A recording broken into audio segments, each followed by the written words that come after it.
शासन का आधार है। 84 लाख मंत्रों का जो सरदार है, जिस पर हित का जिन शासन का आधार है।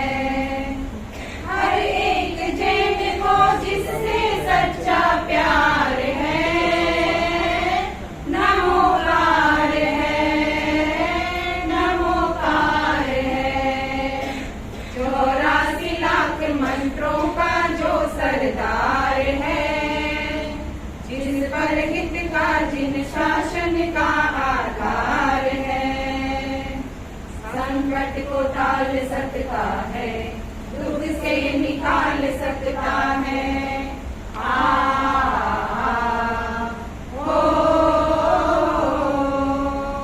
संकट को टाल सकता है, दुख से निकाल सकता है। पापों में जो गिरते हो उनको संभाल सकता है। अनगिनत प्राणियों का जो तारणहार है, नमोकार है, नमोकार है। 84 लाख मंत्रों का जो सरदार है, जिस पर हित का जिन शासन का आधार है। ये 5 पदों की माला सुख पाए जपने वाला।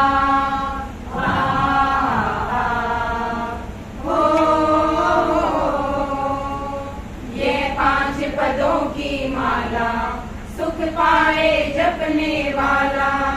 वो द्रौपदिया वो सीता, शिवा या चंदन वाला। तकदीर बदलने का जिसको अधिकार है, नमोकार है, नमोकार है। 84 लाख मंत्रों का जो सरदार है, जिस पर हित का जिन शासन का आधार है। पिछले जन्म के अच्छे कर्म मुझे जैनी कुल परिवार मिला। कोई पिछले जन्म के अच्छे कर्म मुझे जैनी कुल परिवार मिला। अरिहंत प्रभु की शरण मिली, अरिहंत प्रभु की शरण मिली। संतों सतियों का प्यार मिला, मुझे जैनी कुल परिवार मिला। मुझे जैनी कुल परिवार मिला, मुझे जैनी कुल परिवार मिला। मैं सोचती हूँ ऐसे ग्रंथों का स्वाध्याय करना चाहिए, जिनसे हमारी आत्मा भावित हो सके। माना आप स्वाध्याय करते हैं, माना आप ग्रंथों का पारायण भी करते हैं, लेकिन समझना स्वाध्याय करने के बाद मन में क्या भाव आ रहे हैं, अथवा स्वाध्याय करते हुए भाव किस दिशा में प्रवहमान हो रहे हैं, यह अपने आप में महत्वपूर्ण है। मैं बताना चाहूंगी उत्तराखंड सूत्र, जहाँ शिष्य गुरु की सन्निधि में उपस्थित होता है, हाथ जोड़कर वंदन करता है और पूछता है, भंते मुझे क्या आज्ञा है, मैं अब क्या करूं? भगवान से जब आज्ञा ले रहा है, गुरु से आज्ञा ले रहा है, आप मुझे योजित करें, सेवा में योजित करें या स्वाध्याय? सेवा में योजित करेंगे, अज्ञान भाव से सेवा करो। स्वाध्याय में योजित करें, और जब गुरु स्वाध्याय में योजित करते हैं एक दिशा निर्देश देते हैं कि दिन के 2 प्रहर, पहला प्रहर और अंतिम प्रहर आगम में निर्धारित है स्वाध्याय के लिए, और रात्रि का पहला प्रहर और अंतिम प्रहर स्वाध्याय के लिए घोषित है अज्ञान कूलचर्या। इससे आप और हम चिंतन करें कि दिन के घंटे हुए 24 घंटों में 12 घंटे स्वाध्याय। तो देखें कितना बड़ा महत्वपूर्ण माना गया है स्वाध्याय की प्रक्रिया को। यहाँ तक कहा गया है स्वाध्यायाध्यान संपत्त्या परमात्मा प्रकाशते, कि स्वाध्याय के बाद ध्यान करो, ध्यान के बाद स्वाध्याय करो, ध्यान और स्वाध्याय का ये मणि कंचन का योग परमात्मा को प्रकट करने में समर्थ बनता। श्रावक और श्राविकाओं का ध्यान देना, मैं प्रेरणा देना चाहूंगी कि श्रावक समाज में स्वाध्याय की प्रवृत्ति थोड़ी बढ़नी चाहिए। आप पूछेंगे कब करें स्वाध्याय? स्वाध्याय के लिए समय की जरूरत है, और आपकी बंधी हुई दिनचर्या इतनी व्यस्तता के साथ चल रही है कि आप स्वाध्याय के लिए समय नहीं निकाल पा रहे। माना मैं कहूं आप 9 बजे 10 बजे बैठकर स्वाध्याय करो तो संभव नहीं।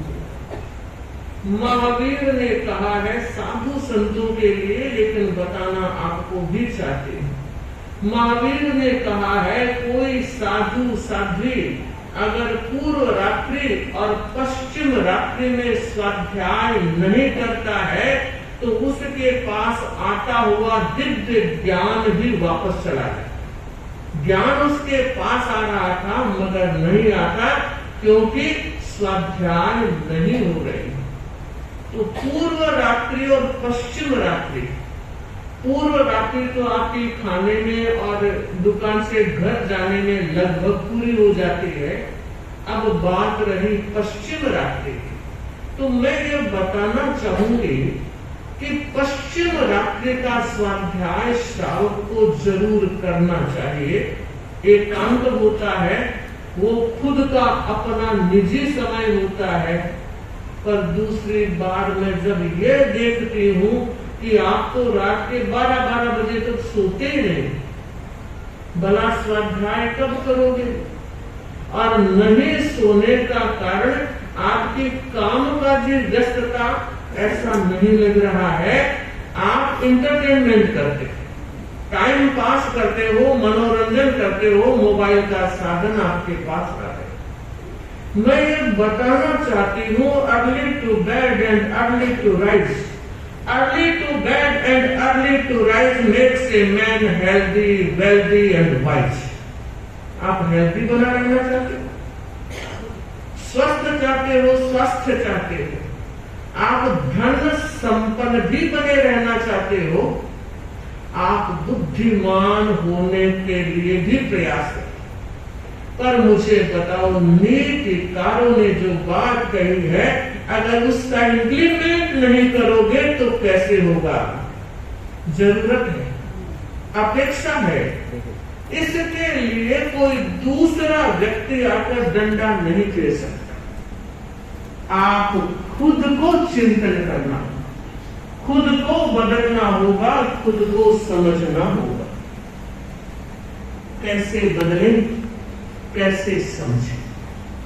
मुझे लगता है ना तो गुरु भगवंत बदल सकेंगे, ना साधु संत बदल सकेंगे। साधु संतों और गुरु भगवंतों का काम है मार्ग पर चलना और मार्ग दिखाना। वे खुद चलते हैं और श्रावकों को प्रेरणा देते हैं कि मनुष्य जन्म मिलना बहुत मुश्किल है, और मनुष्य जन्म मिल जाने के बाद भी जिन शासन का मिलना, महावीर का धर्म मिलना और गुरु भिक्षु का नंदन वंशा वैष्णव शासन मिलना यह बड़े सौभाग्य की बात है। इतना सब कुछ हमें मिल गया, उसके बाद भी नहीं जगेंगे तो कब जागोगे, कब नींद त्यागोगे? जरूरत है, अपेक्षा है, एक एक भाई और एक एक बहन किसी दूसरे का लेखा जोखा न करे। हमने अपनी जिंदगी दूसरों को देखने में आधी अधूरी पूरी कर दी है। अब वक्त आया है हम अपना सिंहावलोकन करें, हम अपनी चर्या, अपनी जीवन शैली को बदलने का प्रयत्न करें। और यह तब संभव होगा जब आप संकल्प के देवता को जगाएं। जब तक हमारा संकल्प सोया रहेगा, वो देव जागृत नहीं होगा, तब तक कुछ नहीं होगा। इधर से सुनोगे और इधर निकाल दोगे। अब वक्त इधर से सुनकर इधर निकालने का नहीं है, आत्मसात करने का वक्त है। एक छोटा सा घटना प्रसंग। एक राजकुमार अपने साथियों के साथ जंगल में भ्रमण कर रहे हैं।